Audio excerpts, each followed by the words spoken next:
زي ما المثل ما بيقولك الصديق وقت الضيق، برضه بيقولك ايه؟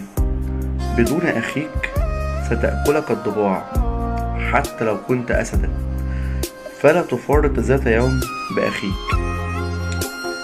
كلمة اخيك دي مش شرط ان هو يكون اخوك ابن امك وابوك خالص، ممكن يكون صديقك، حد مقرب منك ومستعد يعمل اي حاجة عشان خاطرك. صاحب بجد، صاحب جدع، الصاحب اللي يقف في ظهرك، الصاحب اللي وقت ما تحتاجه تلاقيه، الصاحب اللي انت تشوفه تقول ده اخويا. هو ده اللي بينطبق عليه المثل بجد. مش شرط انه يكون اخوك، ممكن يكون صديق.